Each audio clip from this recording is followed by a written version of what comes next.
Welcome, fellow seekers of supernaturality.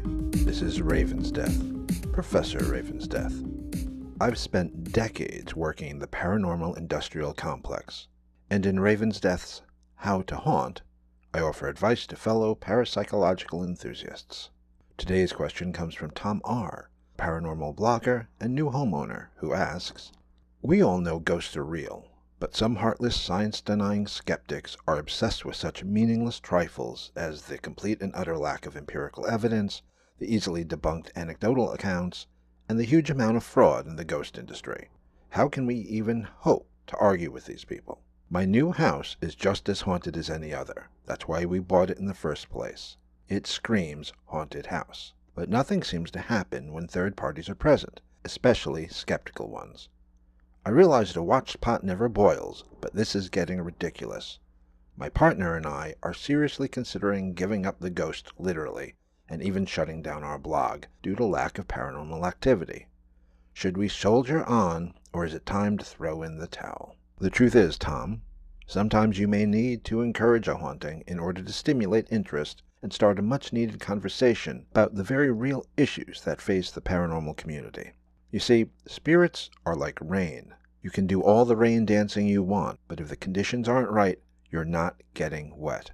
Ghosts work on their own schedule, and there's nothing more frustrating than having friends or reporters or TV producers over, only to have the ghost of the house be on an extended vacation. Or perhaps you feel like your house should be haunted, but you're just not getting the results you expected. So I'm assuming you've already done your due diligence, Ouija boards, EVP, attempting to engage the spirits in whatever is culturally appropriate for your particular situation. Assuming that's the case, then you may have to use your own initiative to jumpstart your haunting.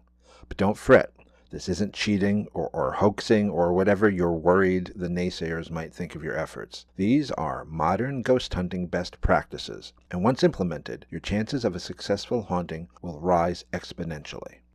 First, decide who's going to be haunted. Is your spouse going to be in on it? Your children? If everyone is in on it, it's simply a matter of getting your story straight. If it's going to be an exclusive haunting, which means only one or more members of the household will be actively haunted, then you have to decide if non-participating family members are going to be bystanders or victims. Remember, even if you designate a spouse or a child a bystander, that doesn't ensure that they won't become integrally involved in your supernatural experience. But cluing the wrong person in could lead to occasional embarrassing miscues or even an inadvertent exposure. Though it wasn't a paranormal case. Remember the balloon boy?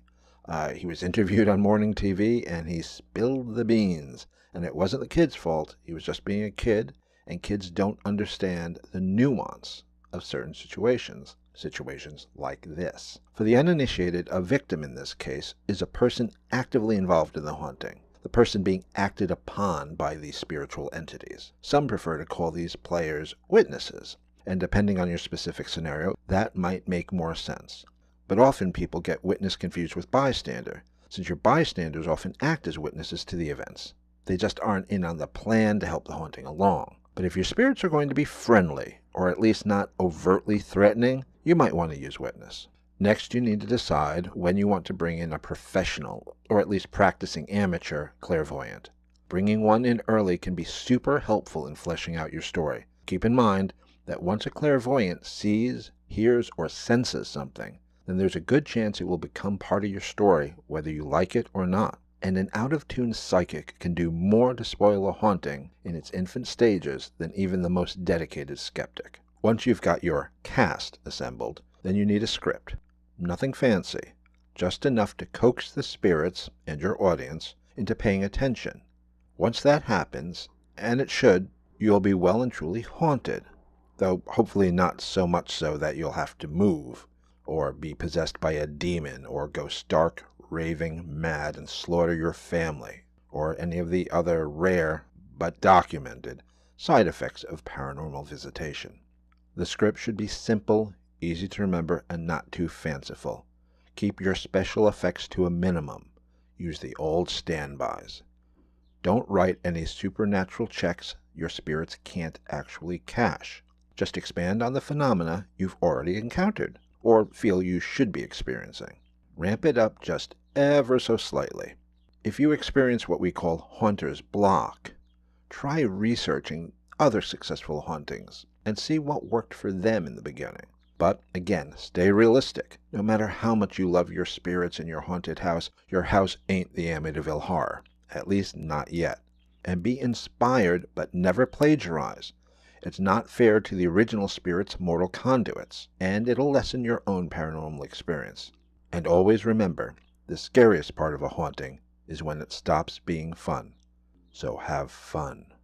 So, Tom R., I hope this helps. Just give the spirits a little push, a little encouragement, and you'll have visitors running screaming from your door before you know it.